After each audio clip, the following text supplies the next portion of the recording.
Okay, तो इस video में करते हैं एक धमाकेदार सीरीज को एक्सप्लेन। और ये पूरी स्टोरी बेस्ड है एक तरह के वायरस या श्राप पर, जिसकी वजह से लोग पावरफुल मॉन्स्टर्स में बदल रहे होते हैं एज पर देयर डिजायर्स। और कहानी की सीधा शुरुआत होती है एक मिलिट्री ड्रिल से, जो कि एक बिल्डिंग को घेर कर किसी का इंतजार कर रहे होते हैं। और इस बिल्डिंग से बाहर आता है एक पर्सन जो कि बुरी तरह से घायल होता है और बिना रुके ठीक इन्हीं की ओर बढ़ रहा होता है। और उनकी वार्निंग देने के बावजूद भी जब वो नहीं रुकता तो ये उस पर गोलियों की बरसात करने लग जाते हैं। पर वो बंदा मरता नहीं और हम उसकी आंखों के कलर को चेंज होता हुआ देख पाते हैं। और कहानी यहाँ से मूव करती है कुछ दिन पहले, जब इन सब की शुरुआत नहीं हुई थी। और हमें इंट्रोड्यूस किया जाता है यंग सू नाम के एक कैरेक्टर को, जो कि ग्रीन हाउस नाम की एक बिल्डिंग में शिफ्ट हो रहा होता है। और इस पर्सन का बैकग्राउंड कुछ इस तरह से होता है कि ये पर्सन एक बहुत ही सिंपल और फ्रेंडली नेचर का पर्सन होता है। बस इससे इतनी गलती हो जाती है कि ये एक स्टूडेंट की हेल्प करने के लिए उसे कुछ पैसे ऑफर कर देता है, एंड इन रिटर्न वो पर्सन इसे बुरी तरह से टॉर्चर करता है और इसके पूरे स्कूल लाइफ को बर्बाद करके रख देता है कि इसकी हिम्मत कैसे हुई उसे पैसे ऑफर करने की।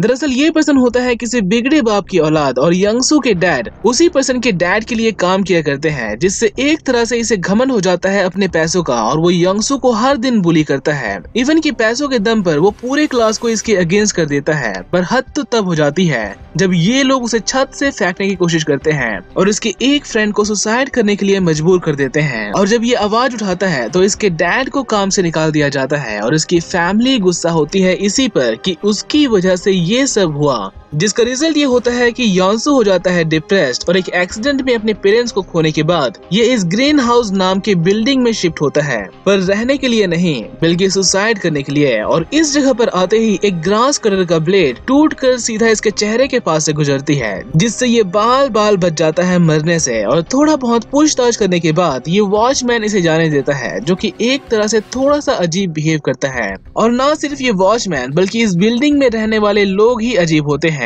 और इस वॉचमैन को एक लेडी खाने के लिए सड़ी हुई मछलियां देती है, और वो मछलियां इतनी बुरी कंडीशन में होती हैं कि इस वॉचमैन के नाक से खून बाहर आने लगता है। तो वहीं यहाँ पर आते ही यंगसू सीधा सुसाइड करने के लिए टेरेस पर जाता है और ये कूदने ही वाला होता है कि किसी की आवाज से रुक जाता है। एक बैले डांसर जो कि अपनी डांस की प्रैक्टिस कर रही होती है, और इस लेडी का नाम होता है ली युनयो, जो कि इसे एक तरह से वार्निंग देती है कि यहाँ पर मरने के बारे में सोचना भी मत, बेवजह यहाँ के लोग मुसीबत में फंस जाएंगे। जिससे यंगसू फिर से अपने अपार्टमेंट में जाने लगता है, जहाँ पर वो वॉचमैन इसका वेट कर रहा होता है कुछ डॉक्यूमेंट्स पर साइन करवाने के लिए। और जब ये कहता है कि वो बाद में साइन करेगा तो इस वॉचमैन की अजीब बिहेवियर फिर से स्टार्ट हो जाती है और वो डोर के होल से रूम के अंदर झांकने लगता है, जो कि एक तरह से काफी स्पूकी होती है। तो वहीं यहाँ पर 3 और कैरेक्टर्स को इंट्रोड्यूस किया जाता है, जिनके बारे में हम एक एक करके जानेंगे जब इनका टर्न आएगा। अभी के लिए हम जीसू और जी होन के बारे में जान लेते हैं, जो कि एक तरह से लीड रोल प्ले करते हैं। यहाँ पर जीसू एक गिटारिस्ट होती है, एक स्ट्रगलिंग आर्टिस्ट जो कि किसी शो में ऑडिशन देने जा रही होती है।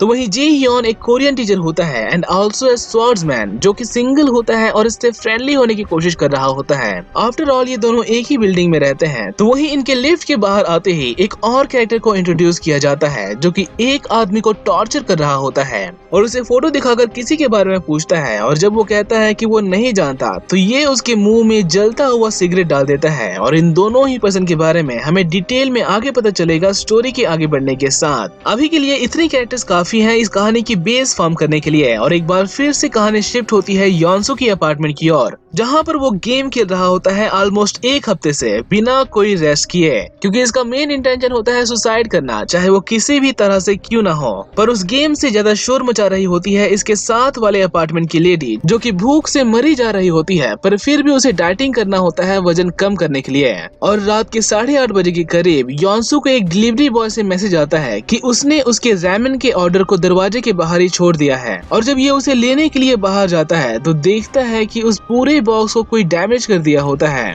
और जब ये थोड़ा सा आगे और जाता है तो देखता है कि उसके साथ वाले अपार्टमेंट की लेडी अपने ही बिल्ली को मार कर खा रही है। और वो भी जिंदा, जिससे डरते हुए ये सीधा अपने अपार्टमेंट में घुस जाता है। एक तरह से डर से इसकी बैंड बज जाती है और फिर वही लेडी नॉक करती है इसी के दरवाजे पर और रोते हुए कहती है कि उसे उसकी मदद चाहिए। कोई उसके रूम में घुस गया था और उसने उसकी बिल्ली को मार डाला। और जब ये डरते हुए कैमरे में उससे बात करता है तो वो दरवाजा खोलने के लिए कहती है कि उसे बहुत डर लग रहा है, जिससे योंसो पुलिस को कॉल लगाने लगता है। पर यहाँ पर उसके फोन में नेटवर्क नहीं होती और उस लेडी के बार बार एक ही चीज के दोहराने पर ये दरवाजा खोलने के लिए आगे बढ़ता है। पर दरवाजा खोलने से पहले ये उसे कहता है कि अपना हाथ दिखाओ, जिस पर वो रेजिस्ट करने लगती है और उसे गाली देते हुए दरवाजे पर ठोकने लगती है और साथ ही इसके नाक से ब्लीडिंग भी स्टार्ट हो जाती है। और म्यूजिक की आवाज सुनते ही ये लेडी सीधा आगे बढ़ती है जीसू के अपार्टमेंट की ओर, जो कि अपने परफॉर्मेंस को रिहर्स कर रही होती है। जिसे बचाने के लिए योंसो एक डंडा लेकर अपने अपार्टमेंट से बाहर निकलता है और यहाँ पर उसे मिलता है सैंगवू, जिसको ये उस लेडी के बारे में बताकर बेहोश हो जाता है। तो वहीं वो लेडी जब जीसू के दरवाजे पर नॉक करती है तो जीसू डरते हुए आगे बढ़ती है, क्योंकि इसे लग रहा होता है कि कोई दूसरे अपार्टमेंट से उसे कंप्लेन करने आया है उसके म्यूजिक को लेकर। पर जैसे ही ये कैमरे में उस लेडी का डरावना चेहरा देखती है, इसके भी होश उड़ जाते हैं और वो लेडी सीधा दरवाजे को तोड़ने लगती है, जिसे बचाने के लिए आगे आता है सैंगवू। तो वहीं ग्राउंड फ्लोर में सभी एग्जिट डोर्स को बंद कर दिया गया होता है और यहाँ पर हमें दो और इम्पोर्टेंट कैरेक्टर्स को इंट्रोड्यूस किया जाता है, जिसमें से एक का नाम होता है ली युन ह्योक, जो कि एक मेडिकल स्टूडेंट होता है। तो वहीं इस लेडी का नाम होता है सियाओ येन क्योंग, जो कि एक फायर फाइटर होती है और पहले स्पेशल फोर्सेस में काम कर चुकी होती है। और इनके साथ और भी सपोर्टिव कैरेक्टर्स होते हैं जो कि थोड़ा बहुत इम्पोर्टेंट रोल प्ले करते हैं, जिनके साथ मिलकर ये मैनेजमेंट की ऑफिस पर धावा बोलते हैं उन सभी डोर्स को ओपन करने के लिए। और सियो जब अपने फायर डिपार्टमेंट में कॉल लगाती है तो इसे बताया जाता है कि हर डिपार्टमेंट अभी डिजास्टर की सिचुएशन हैंडल कर रहा है, इसीलिए वो इन्हें शांत रहने की सलाह देते हैं। तो वहीं ये बंदा स्विच कंट्रोल्स को ढूंढ रहा होता है दरवाजों को ओपन करने के लिए, और सियो जब इसे मना करती है कि किसी भी स्विच को दबाना मत, तो ये उसकी एक भी नहीं सुनता और फ्रंट शटर को ओपन करता है। तो वहीं ये सभी लोग किसी चीज को गेट के सामने देखते हैं जो कि काफी लंबा होता है और साथ ही उसके हाथ पैर भी काफी लंबे होते हैं, जो कि शटर के ऊपर होते ही इन पर अटैक करने के लिए आगे बढ़ता है अपनी जीप से और दरवाजे को तोड़ते हुए सीधा अंदर घुस जाता है इनको अपना शिकार बनाने। और ये सारा सीन देखकर तो हर कोई डर जाता है और कुछ लोग तो डर से हिलते तक नहीं। और इस सिचुएशन में उस मॉन्स्टर से लड़ने के लिए आगे बढ़ता है ली युन, जो कि एक फायर एक्सटिंग्विशर से उस मॉन्स्टर को पीछे ढकेलता है और इस आदमी को उस शटर को बंद करने के लिए कहता है, क्योंकि उसी ने उस शटर को ओपन किया था। और जब वो ओल्ड मैन उस शटर को बंद करने के लिए जाता है तो उस फायर एक्सटिंग्विशर का गैस खत्म हो जाता है, जिससे वो मॉन्स्टर एक बार फिर से अटैक करने के लिए आगे बढ़ता है। जिसे रोकने के लिए आगे आती है वो फायर फाइटर, जो कि उस मॉन्स्टर को ढकेलते हुए बिल्डिंग से बाहर ले जाती है और उसे बचाने के लिए शटर को रोक कर रखता है ली युन। और इनकी बिल्डिंग के अंदर आने के बावजूद भी वो मॉन्स्टर अपनी जीप से इन पर अटैक करने की कोशिश करता है, जिससे ये बाल बाल बच जाते हैं। और वो मॉन्स्टर सिर्फ एक नहीं होता बल्कि पूरा शहर उस मॉन्स्टर से भरा पड़ा होता है, जो कि लोगों को चुन चुन कर मार रहे होते हैं। और इन सब की शुरुआत कैसे हुई और इनसे कैसे बचा जा सकता है ये हमें आगे पता चलेगा। और कहानी शिफ्ट होती है अगले दिन पर, जहाँ पर योंसू बेहोश होता है और इसके साथ होती है जीसू। तो वहीं सैंगवू उन दोनों को छोड़कर नीचे आ रहा होता है और साथ ही नीचे आ रही होती है ली युन ह्योक, जिसके पैर फिसलने की वजह से वो सीढ़ियों पर ही गिर जाती है। पर सैंगवू को आता देखकर नाटक करती है कि वो बस वहाँ पर आराम कर रही है और उसे कोई भी मदद नहीं चाहिए, जो कि सैंगवू वैसे भी नहीं करने वाला होता। और इस पर अटैक करती है वही लेडी जो कि पिछली रात जीसू के रूम पर अटैक करने गई थी। और सैंगवू खुद को बचाने के लिए इस मॉन्स्टर को बुरी तरह से मार डालता है, नहीं तो वो मॉन्स्टर इन दोनों को मार डालते। और इस रफ एंड टफ कैरेक्टर के बारे में अब थोड़ा सा जान लेते हैं। इस पर्सन का नाम होता है सैंगवू, जो कि पेशे से एक कॉन्ट्रैक्ट किलर होता है। और स्टार्टिंग में ये जिस बंदे की धुलाई कर रहा था उसके बारे में हमें आगे जानने को मिलेगा। अभी के लिए जीसू जब नीचे आ रही होती है तो उसे रास्ते में सेम ही सिम्टम वाला एक और पर्सन मिलता है, जो कि इस पर अटैक करने के लिए आगे बढ़ता है। And as a self defence Jisoo उसे बेसबॉल बैट से मार कर बेहोश कर देती है। और इसकी हेल्प करने के लिए आगे आता है जुएंग जी हुन, जो कि उस पर्सन के मॉन्स्टर में बदलने पर उसके सर को तलवार से काट कर अलग कर देता है। तो वही ग्राउंड फ्लोर में ये लोग सभी एग्जिट को कम्प्लीटली बंद कर रहे होते हैं ताकि वो मॉन्स्टर फिर से इन पर अटैक न कर दे। और इन सब के फोन में एक इमरजेंसी मैसेज आता है गवर्नमेंट की तरफ से, जिसमें इन्हें इन्फॉर्म किया जाता है इस सिचुएशन के बारे में और इन्हें क्वारंटाइन की गाइडलाइंस दी जाती है कि अगर कोई पर्सन बेहोश हो रहा है या फिर उसके नाक से ब्लीडिंग हो रही हो या फिर वो एग्रेसिवली बिहेव कर रहा हो तो उस पर्सन को इमीडिएटली क्वारंटाइन कर दिया जाए for the safety of everyone. और ये मैसेज इन सबको और भी डरा देती है। और जैसे ही सैंगवू नीचे आता है तो उसके घाव को देखकर वो ओल्ड मैन उसे एक टेजर गन से बेहोश कर देता है ताकि वो इन सब पर अटैक न कर दे। तो वहीं योनसू जब होश में आता है तो वो खिड़की के बाहर पूरे शहर की तबाही देखता है और साथ ही इसके नाक से भी खून बाहर आने लगता है। और इसी तरह से 8 घंटे का टाइम निकल जाता है और ये लोग इंटरनेट पर एक आर्टिकल के बारे में पढ़ते हैं जिसमें किसी ने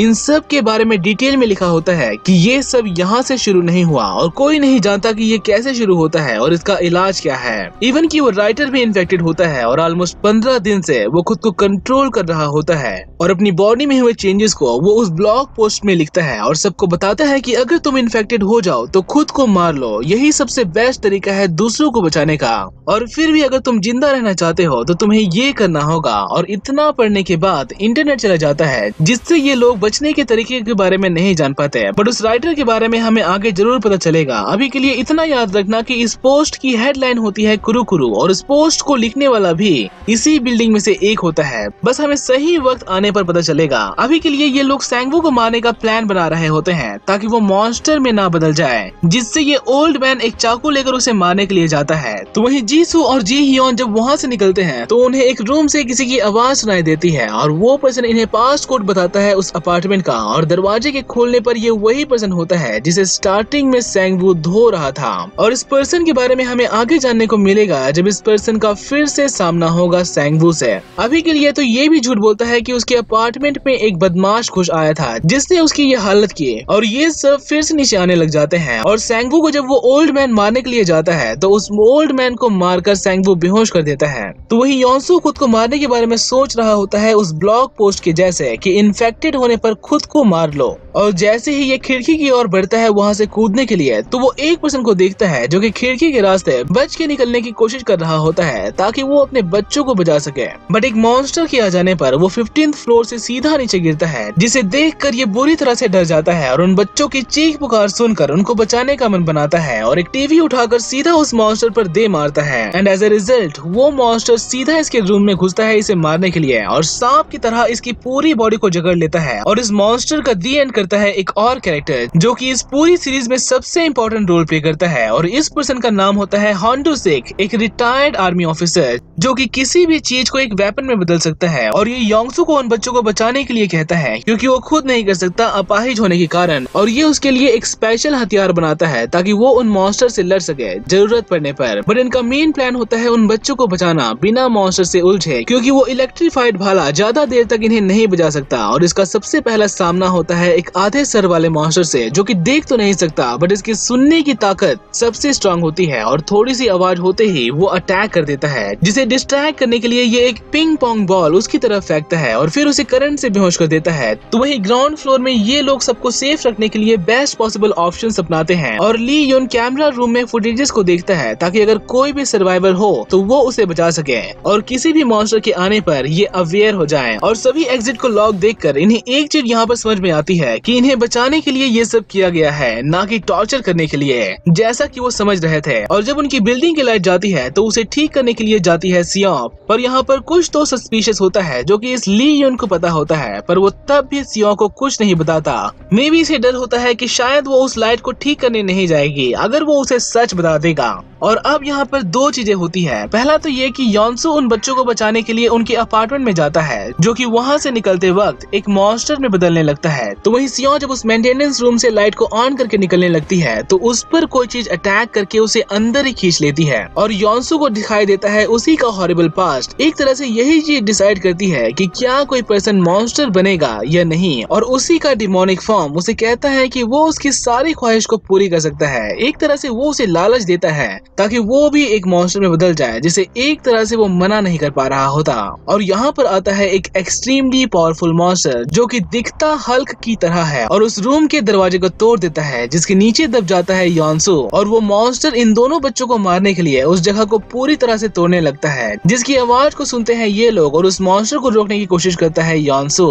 जिसकी आंखें ब्लैक कलर की हो जाती है और वो उन्हें भागने के लिए कहता है, जिससे हम ये अज्यूम कर सकते हैं कि ये एक हाफ मॉन्स्टर बन चुका है। और उन बच्चों के वहाँ से निकलते ही ये मॉन्स्टर इसकी जमकर धुलाई कर देता है और इसकी हेल्प करने के लिए आगे आते हैं जे हियोन और जीसू, जो कि उस मॉन्स्टर पर तलवार से अटैक करते हैं योंसू को बचाने के लिए। पर जैसे ही इसकी आंखों के कलर को चेंज होता हुआ देखते हैं, जीसू इसे खत्म करने की बात कहती है कि वो भी एक मॉन्स्टर है, पर जे उसे मना कर देता है कि जब तक वो कम्प्लीटली मॉन्स्टर में नहीं बदल जाता तब तक वो इसे नहीं मारेंगे। और योंसू इनसे हेल्प मांगता है कि वो उसकी हेल्प करें उन बच्चों को बचाने के लिए, जो कि सीधा योंसू के बताए हुए एड्रेस की ओर जा रहे होते हैं। और यहाँ पर आता है वो आधे सर वाला मॉन्स्टर जो कि देख नहीं सकता, और योंसू के इंस्ट्रक्शन के बेसिस पर ये लोग कोई भी आवाज नहीं करते उसका ध्यान अपनी ओर खींचने के लिए। और तभी वहाँ पर आता है वो दूसरा मॉन्स्टर सब कुछ तोड़ते हुए, जिसकी आवाज सुनकर ये उस पर अटैक कर देता है। और हमें काफी अच्छी फाइट सीन देखने को मिलती है इन दोनों मॉन्स्टर के बीच, और इनकी लड़ाई की आवाज सुनकर ये लोग सीधा उसी की ओर जाते हैं, और वो मॉन्स्टर उस दूसरे वाले मॉन्स्टर को मारकर इन बच्चों के पीछे एक बार फिर से पड़ जाता है, जिसे बचाने के लिए आती है इम म्योंग सुक नाम की एक कैरेक्टर, जो कि मेंटली थोड़ी सी डिस्टर्ब होती है जब से उसने अपनी बेबी को खोया होता है एक एक्सीडेंट में। और ये उस मॉन्स्टर से रिक्वेस्ट करती है उन बच्चों को छोड़ने के लिए, एंड एज अ रिजल्ट वो मॉन्स्टर उसे बुरी तरह से मार डालता है।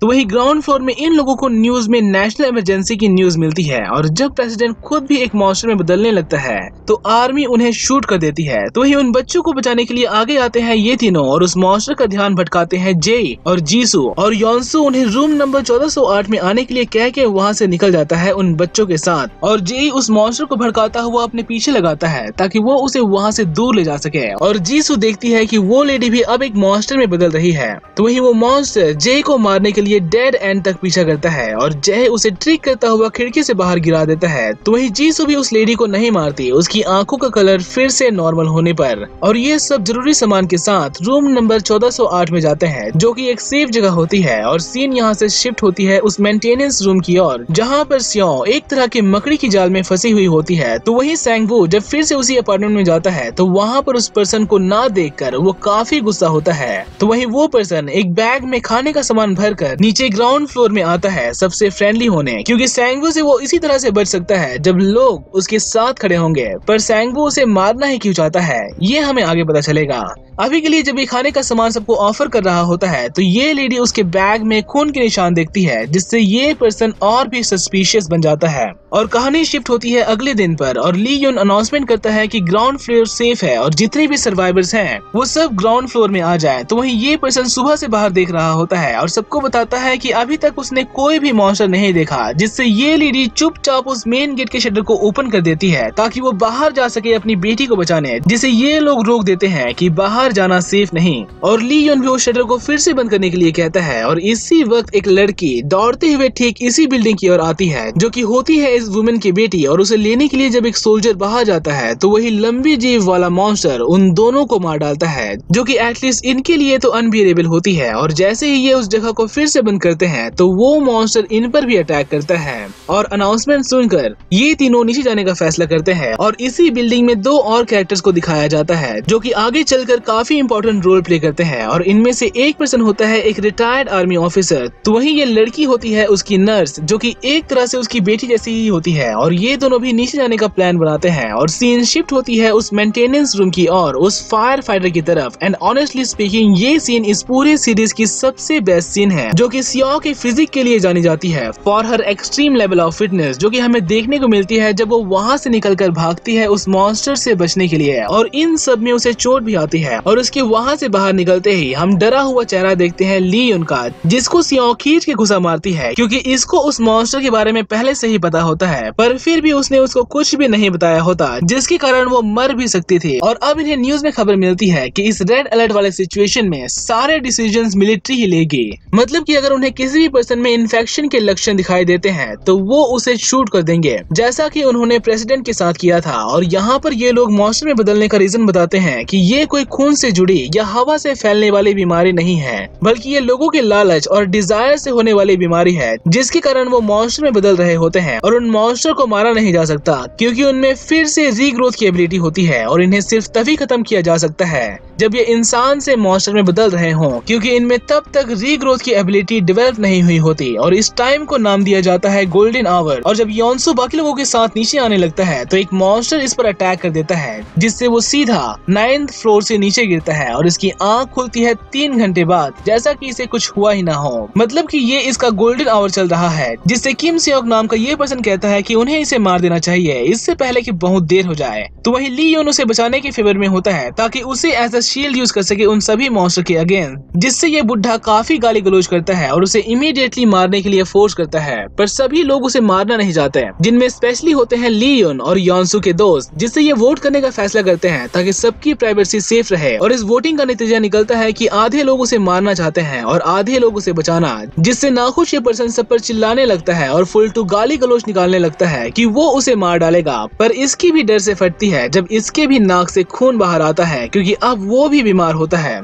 और योंसू उसे शांत रहने के लिए कहता है इससे पहले कि वो मॉन्स्टर उस पर हावी हो जाए। और ये लोग उन दोनों को एक रूम में लॉक कर देते हैं क्वारंटाइन की तरह, for the safety of everyone. और इस पर्सन का सामना होता है सैंगवू से, जो कि इसे जम कर धो डालता है और इससे बचने के लिए ये भागता हुआ जाता है उन लोगों के पास कि उसके नाक से भी खून बाहर आ रहा है और वो भी एक मॉन्स्टर में बदलने वाला है, इसीलिए उसे भी लॉक कर दिया जाए, जिससे जय उसका झूठ पकड़ लेता है। और सैंगवू जब इसे मारने के लिए आता है तो वो उसे भी रोक देता है, जिससे वो पर्सन रूम के अंदर जाने में कामयाब हो जाता है। और अब जान लेते हैं कि ये उसकी धुलाई क्यों कर रहा था। दरअसल ये पर्सन होता है एक सीरियल किलर और इसने सैंगवू के पूरे परिवार को मार डाला होता है उनके घर में आग लगाकर, जिसमें से सिर्फ एकमात्र सर्वाइवर होता है सैंगवू, और इसीलिए इसकी पूरी बॉडी में जलने के निशान होते हैं। और जब ये फाइनली उससे मिलता है तब से ये उसे टॉर्चर कर रहा होता है अपनी फैमिली की मौत का बदला लेने के लिए। और इस टॉर्चर से बचने के लिए ये बंदा योंसू से पोलाइटली बिहेव करता है और पूछता है कि वो मॉन्स्टर में कैसे बदला, ताकि वही चीज करके वो भी एक मॉन्स्टर में बदल जाए ताकि वो सैंगवू से बच सके।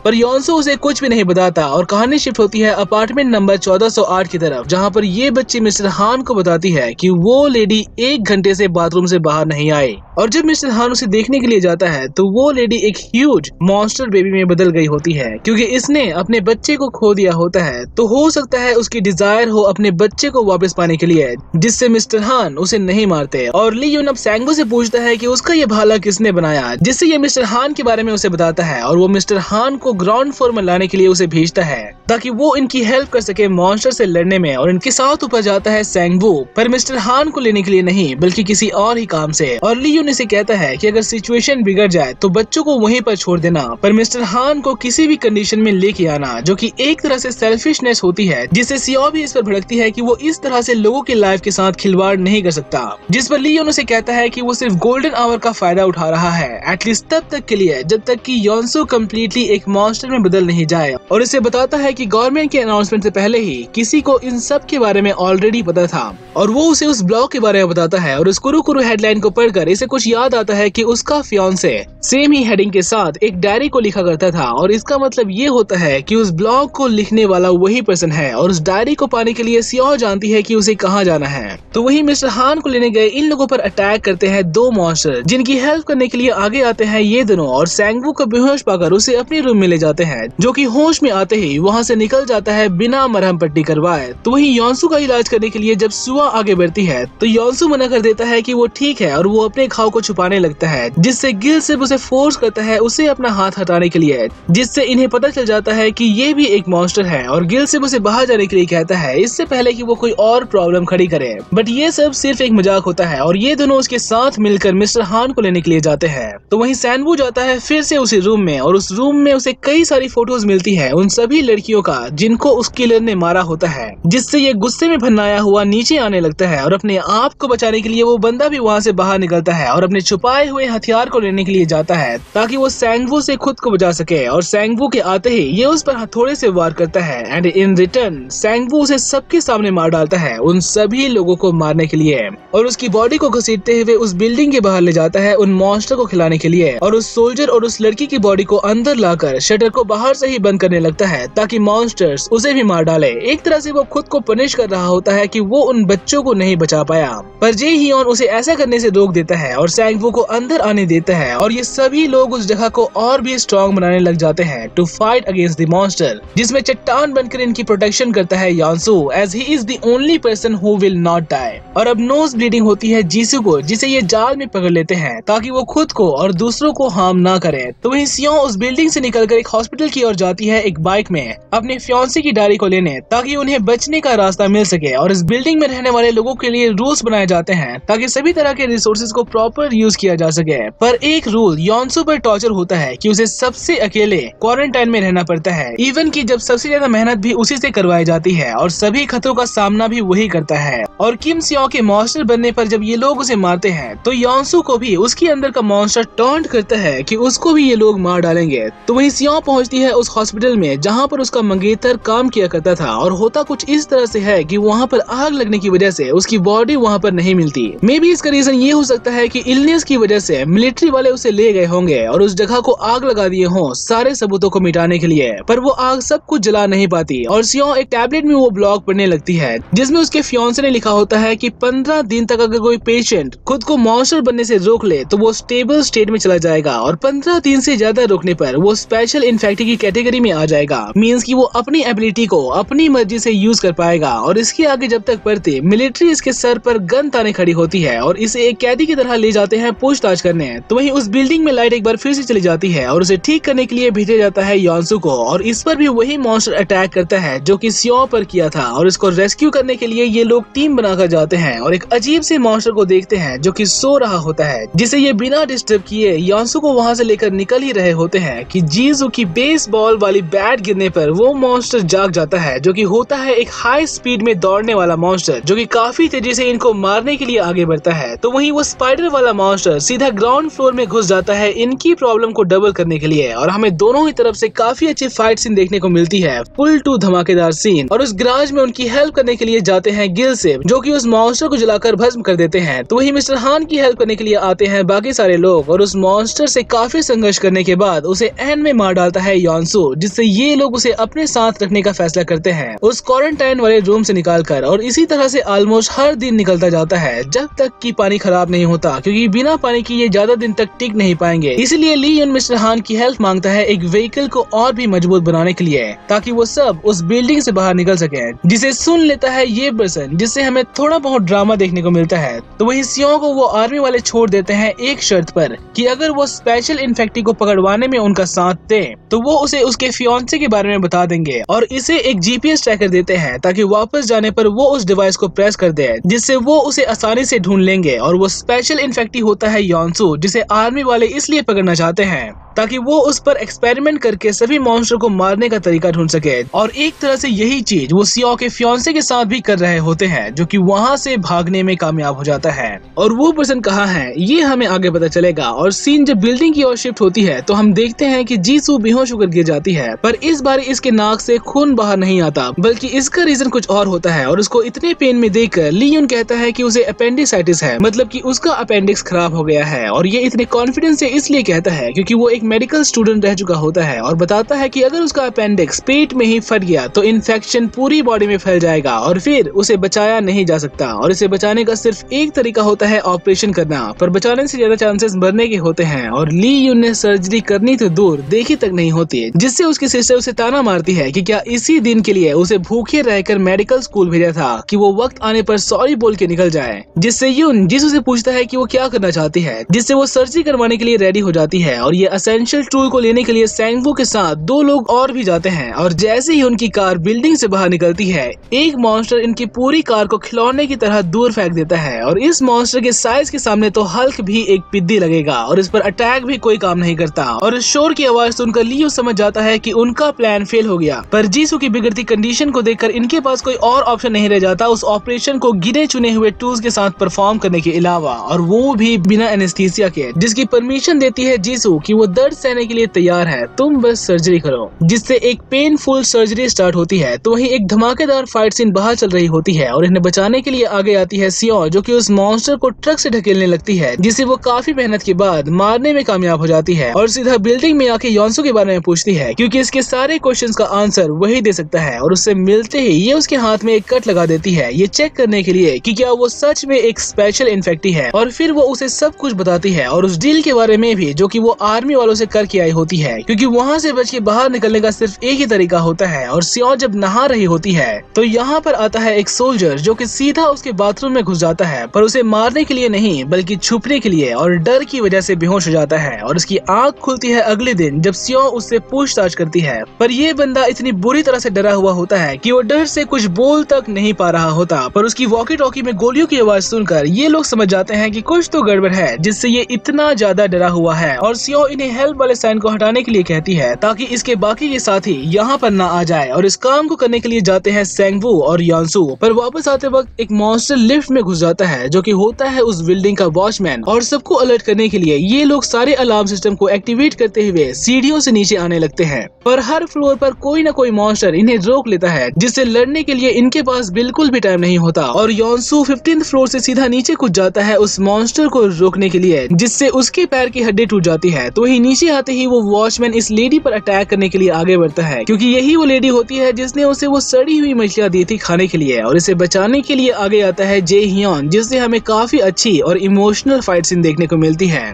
जिसमें जे का एक हाथ कट जाता है पर वो हार नहीं मानता और सबको बचाने के लिए दूसरे हाथ में तलवार थामता है और आखिरी सांस तक उसे लड़ता है। और इस पेनफुल बैटल को एंड करने के लिए ली यून इन दोनों पर पेट्रोल बम से अटैक करता है, which leads to the end of episode 8, जो कि सबके लिए इमोशनल होती है, स्पेशली जीसू के लिए, क्योंकि जाते जाते जे उसे कह गया होता है कि वो उसे पसंद करता है, जो कि जे के आखिरी शब्द बन जाते हैं जीसू के लिए। और अपने सैड पास्ट को याद करके वो खुद को मनहूस कहने लगती है कि उसके करीब जो भी आता है वो मर जाता है, जिसको चीयर अप करने के लिए ये भी अपने पास्ट लाइफ के बारे में बताने लगती है कि उसने भी एक एक्सीडेंट में अपने पेरेंट्स को खो दिया, इसलिए खुद को दोष देना बंद करो। और अब कहानी में एंट्री होती है विलन्स की, और एक आर्मी ट्रक सीधा उस बिल्डिंग की ओर आने लगता है। और जे की मौत के बाद मिस्टर गिल सियों को बताते हैं कि उस बिल्डिंग में कहीं न कहीं पर तो कोई सुरंग है जो कि आर्मी ने कोरियन जंग के वक्त बनाया था, और अगर वो उस सुरंग को ढूंढ लें तो एटलीस्ट उस मॉन्स्टर से बच सकेंगे। और जब ये दोनों आर्मी के वैन को देखते हैं तो सियों यहाँ पर थोड़ी सी शॉक हो जाती है, क्योंकि उसने अभी तक उस जीपीएस को ऑन नहीं किया होता। और गिल से भी से कहता है कि वो इस सिचुएशन में आर्मी पर भरोसा नहीं कर सकते, और इसका रीजन हमें साफ साफ पता चल जाता है जब वो लोग बिल्डिंग में सीधा अपनी वैन को घुसा देते हैं और आते ही उस भाग कर आए सोल्जर को मार डालते हैं बुरी तरह से, और उसकी उंगली काट के एक सूटकेस को ओपन करने की कोशिश करते हैं जो कि फिंगरप्रिंट से लॉक्ड होता है और इसके बायोमेट्रिक से नहीं खुलता। और ये बंदा अपने सभी आदमियों को इस बिल्डिंग की छानबीन करने के लिए कहता है बाकी के सोल्जर्स को ढूंढने के लिए, जिससे कुछ लोग छुपने में कामयाब हो जाते हैं। और सियों उस आर्मी वैन से उस सूटकेस को चुराने में कामयाब हो जाती है, जिसमें डेफिनेटली कोई पावरफुल वेपन होगा,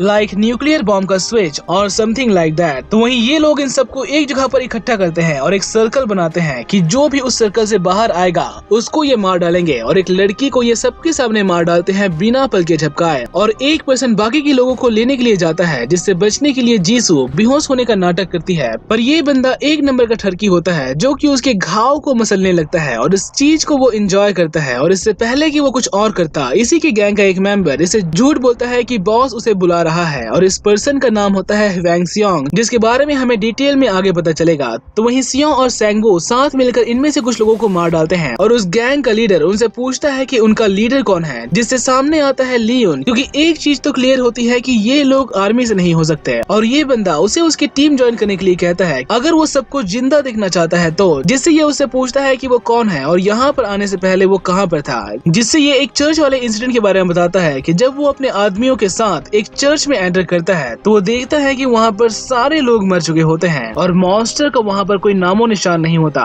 पता है क्यों? क्योंकि उन सब ने एक दूसरे को मार डाला होता है, और ये बताने का मेन रीजन होता है कि मॉन्स्टर से ज्यादा खतरनाक इंसान है, और अगर डरना है तो इंसानों से डरो, मॉन्स्टर से नहीं। और इससे कई सारी इन्फॉर्मेशन निकलवाने के बाद ये एक लेडी को मार डालता है जो कि उस क्वारंटाइन रूम में होती है, ताकि वो बाद में कोई और प्रॉब्लम ना क्रिएट करे, जिससे हमें काफी अच्छी फाइट सीन देखने को मिलती है इन सब के बीच। जब इन्हें रेस्क्यू करने के लिए आगे आती है सियों और 1% को मार डालती है, जिससे कुछ लोग उसके पीछे भागते हैं और बाकियों को ये लोग हैंडल करते हैं, पर इनके पास होता है गन, जिसके बेसिस पर ये उन्हें सरेंडर करने के लिए मजबूर कर देते हैं। तो वही ली यून को मारने के लिए आगे बढ़ती है वो लेडी जो कि एक मॉन्स्टर में बदल गई होती है, और ली यून को प्रोटेक्ट करने के लिए आगे आता है यानसू, जिससे उन गैंगस्टर्स को पता चल जाता है कि वो भी एक मॉन्स्टर है। और यानसू उस लेडी को मारने के बाद बेहोश हो जाता है ब्लड लॉस की वजह से, जिससे ये लोग उस लेडी को जलाकर पूरी तरह से खत्म कर देते हैं और यानसू को लिफ्ट में डालकर छत में ले जाते हैं, उसे नीचे फेंकने के लिए कि क्या वो नीचे गिरने पर भी जिंदा रहेगा, पर इससे पहले वो उसे मारता ह्वेंग सियोंग उसकी गर्दन को पकड़कर छत से नीचे फेंक देता है और उसके बाकी के साथी जब उस पर बुलेट चलाते हैं तो गोली का इस पर असर तक नहीं होता और बच जाता है सिर्फ ये पर्सन जो कि उसे सॉरी बोल के वहाँ से निकल जाता है कि वो उससे लड़ना नहीं चाहता और ये दोस्ती का हाथ बढ़ाता है योनसू की ओर, जो कि ये सब कुछ देखकर शॉक सा हो जाता है और बुरी तरह से डर भी जाता है जब ये कहता है कि चर्च के सभी लोगों को उसी ने मारा था। और आसमान से बरसात होती है पैम्पलेट्स की जो कि मिलिट्री वाले कर रहे होते हैं आम इंसान के लिए, और इस पैम्पलेट में एक स्पेशल गाइडलाइन होती है जिसको ये पर्सन लेकर नीचे आता है और आते ही सरेंडर कर देता है, ये कहते हुए कि वो दोनों उन सब को मार डालेंगे। और इन्हें वो पैम्पलेट देता है जिसमें लिखा होता है कि जो भी पर्सन स्पेशल इन्फेक्टी के बारे में आर्मी को रिपोर्ट करेगा उसे सुरक्षित जगह पर ले जाया जाएगा। और सेम ही पैम्पलेट को दिखाकर सियोंग योनसू से पूछता है कि क्या वो अपने दोस्तों पर भरोसा कर सकता है कि वो उनके बारे में रिपोर्ट नहीं करेंगे, और उसे चूज करने के लिए कहता है कि वो किसका साथ देना चाहता है। और जब ये नीचे आते हैं तो इन दोनों पर ये लोग गन ताने खड़े होते हैं, जो कि एक टफ सिचुएशन होती है कि कौन किस पर भरोसा करे, क्योंकि अगर ये सब इन दोनों को नहीं मारते तो वो मॉन्स्टर बनकर सबको मार डालेंगे, और अगर वो दोनों कुछ नहीं करते तो ये लोग आर्मी को बता देंगे which will lead to their death in the end। पर अभी के लिए योनसू सबको यकीन दिलाता है कि वो भी उसी की तरह है और वो किसी को नुकसान नहीं पहुंचाएगा,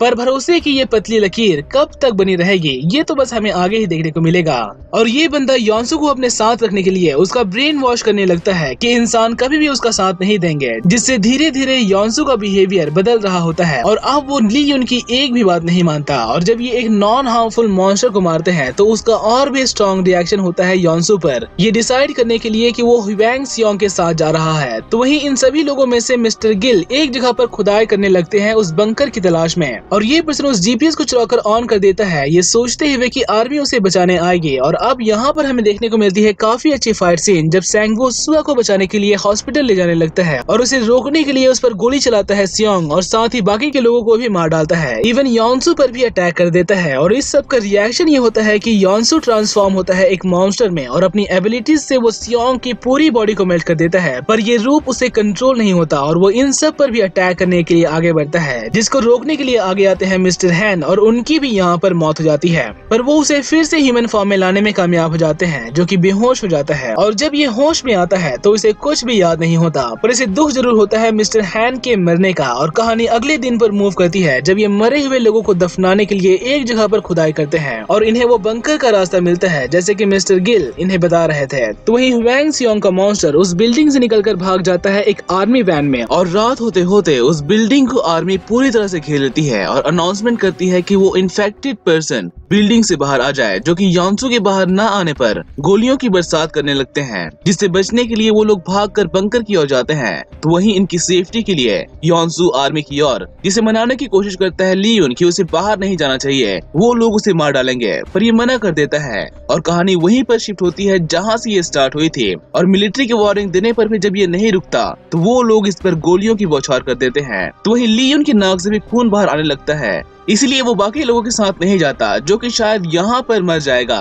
तो वही बाकी सारे लोग एक रात बंकर में ही गुजारते हैं और सुबह होने पर जब वो वहाँ से बाहर निकलते हैं तो वो खुद को आर्मी से घिरा हुआ पाते हैं उस ट्रैकर की वजह से, जो कि इस पर्सन के पास होती है। तो वही ये ऑफिसर इसे एक और मौका देती है कि अगर वो उनका साथ दे तो वो उसे उसके फियांसे के बारे में बता देगी, जिससे ये आर्मी ज्वाइन कर लेती है। तो वही बाकी के सभी लोगों को ट्रक में भरकर एक सेफ लोकेशन पर ले जाया जाता है, और सीन यहाँ से शिफ्ट होती है एक आर्मी वैन के अंदर जिसमें योनसू को रेस्क्यू करके ले जा रहा होता है सैंगवो। पर मुझे नहीं लगता कि ये सैंगवू है, क्योंकि इसकी तो मौत हो जाती है सुया को बचाते बचाते। तो फिर ये पर्सन कौन है, और इस बात का आंसर हमें नेक्स्ट सीजन में देखने को मिलेगा। अभी के लिए यहाँ पर स्टोरी हो जाती है खत्म, और अब बात करें इस सीरीज की, then it is really really awesome। Specially हमें फाइट सीन, साउंड इफेक्ट और सस्पेंस पूरी स्टोरी में काफी अच्छी देखने को मिलती है। पर बहुत सारे कैरेक्टर्स की होने की वजह से ये हर कैरेक्टर पर जंप करती रहती है और बहुत ज्यादा फ्लक्चुएट करती है पास्ट एंड प्रेजेंट में। And that's it, and I hope you guys enjoy. तो मिलते हैं जल्द ही